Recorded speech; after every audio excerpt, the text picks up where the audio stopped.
we are here wondering how to overcome some of the challenges that are brought by the geopolitics that we talk about, or the crises that we see happening in every. So we need to come together and do something about it. It's doing something about it. The rest we know. And Amir earlier on was talking about what we lose by not doing a number of things. I think we lose a lot more even by not doing what we have to do. And it's a really important point. It's time of action. And I have to say, you know, when you mention pandemics, there was a wake-up call, and we've seen so much shift and change. But, you know, watching what's been going on with the way African leaders have been approaching bad deals that are getting on their table. I mean, Zimbabwe, Zambia, as well as Ghana, saying no to mineral deals because it was about extraction in return for healthcare programs and so forth. And frankly, I'm sure a lot of you in the room know that you've been very vocal about the kind of bullying tactics, the coercive tactics that have been used by the West, specifically the US. And at this point in time, we know that Africa is still being viewed as a place where people can extract. But African leaders are saying no. Also threats about sanctions consistently, not only against African nations, but other countries. Rwanda yourselves are dealing with US sanctions since March this year with the issue regarding the DRC. Take me through how you're dealing with this new geopolitical tension where there's a belief that might is right and the big can control, you know, everyone else. Well, it's a crisis in a sense, but brought about by the same thing, Africa not leveraging our capacity, our potential, our, you know, energy of the people of our continent is just locked out there. And it's a situation where the powers that be are holding a whip in their hands. They're using a stick to beat up whoever they want to beat up in order to, they are no longer even hiding it. It's just in the open. It's like in the situation you're talking about, we have in the region of Congo and the other crises that also in a way involve Rwanda and other countries in our region. Yeah, sanctions, one has, first of all, are they justified? And it is not just in this case of Rwanda, but in other cases. Sometimes sanctions are just applied in a case of the one who provides less than the other. Yes, so it goes in the favor of the highest bidder. When somebody knows they will extract more from a certain place, they will be more favorable to that place, even if they are the ones in the wrong. Do you believe that all roads lead to mineral deals? Is that what you're saying? I mean, it is in the open. It is, I don't have to say much. And in some cases, it operates like in the very old days. There is a lot of cynicism in this. In the old days, the kings and so on and so forth used to give their in-laws, their children, you know, powers, say, go and control something somewhere. And that's happening today here. Yeah. Yes, they just give somebody, say, go and get whatever you want to, and do whatever you want to do in that region. That is how Africa is treated. So these powers you see that come here lecturing people on democracy, human rights, and they are doing it with one arm, and the other, they are just taking away everything that people own. So, and this is what is critical. This is why Africa, leaders of Africa, some of whom are here, are brothers, and the CEOs and other Africans, I think we need to give ourselves value of some kind. We can't just be people who are waiting to be ripped off by somebody who is shrewd enough and has the power to come. No, we must be able to say no. And we've seen those no's. We've seen some of those. I mean, do you believe, I mean, sanctions are used, a coercive method to get countries to capitulate. Are you going to capitulate? You know, I never capitulated in a war situation. This is not a bad situation as such. Well, it hurts, absolutely. Yeah. And that's what it is meant to do. It is meant, sanctions or different measures are meant to hurt people. So in a way, we are hurt. But I think we would be hurt more by not doing what we are doing. So it's always, you make a calculation. Yes. So, and it is not so difficult to say no. In fact, it costs more to say yes to the wrong thing. Yeah. So we are here, but all these things come to pass in one form or another. Even those who have been given the gift of messing us up, one day they will not live long enough to see the gains from exploiting people or doing unjust things. So I think each one of us, countries in Africa and mainly and most importantly together, there is a lot we can do to raise Africa, to raise ourselves to the level where it should be, and don't mind about these powers that think they own the world and the heaven and everything else.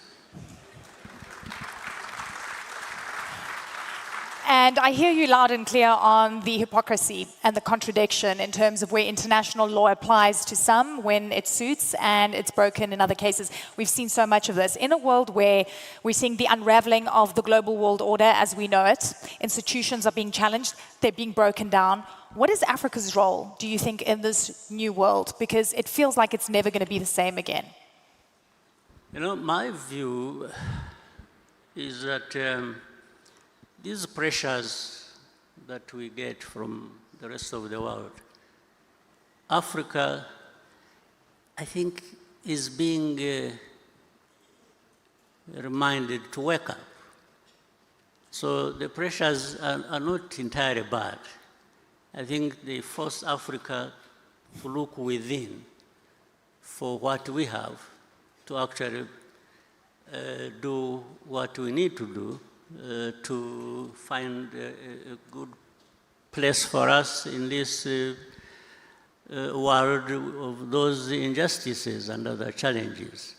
So Africa, looking within, and we have a lot to bring to bear on dealing with these challenges, I think we can succeed. But above all, we need to work together and move away from saying what we know, because there is a lot we know and there is a lot we talk about, but we need to do a lot more based on that.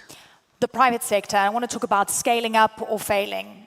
You engage a lot with the private sector. Rwanda is such a prime example of incredible, I mean, we cover so many stories here. I mean, you're just seeing like hotbed of fantastic growth. But where do you think the private sector is going wrong from breaching that level and becoming African champions and really truly scaling up? I think private sector is doing a good job. In fact, it is ahead of the public sector. But we could be served much better by finding a way to bring close private sector and the public sector and benefiting each other as one, because that's what we are actually one when you look at the needs of the continent. And so I want to thank the private sector. The private sector, they are actually to some level, hustlers. They are able to go through some of the barriers that are created by the public sector. Yeah. But if those barriers were not there, the private sector would be far ahead of where they are, and along with that, the continent also would be ahead of where we are. So my call to all of us is for really coming together, the private sector, the ways of how they could conduct business, I think, have been very elaborately put by Amir in the presentation you had with him earlier. And those of us in the public sector need to fine-tune our responsibilities towards allowing the private sector to be the engine that they are and should be, and all of us would benefit. I think His Excellency just gave all of you a compliment. He called you hustlers. He says you're doing things better than the pipe. Yes, give yourselves a round of applause. Mr. President, you're so, so encouraging always. I've got one other question, and I want to talk about, when I wake up in the morning and I have to check, can you believe social media to get an understanding of what leaders are thinking? And a lot of the time, it lacks decorum. It's shocking. You guys know who I'm talking about, right? Yeah, I don't have to say it. What do you think of the way global leaders, the strongest leaders on this planet, are speaking right now? I'm sure do you wake up and check what people are saying? On social media? Do you get shocked? What shocked you the most? There's a lot. I have become immunized to shocks. But social media is very interesting. It brings equality in some sense of presentation of ideas and feelings, and it has really, media has been democratized. I think it is important. Everyone can express themselves and they will be heard.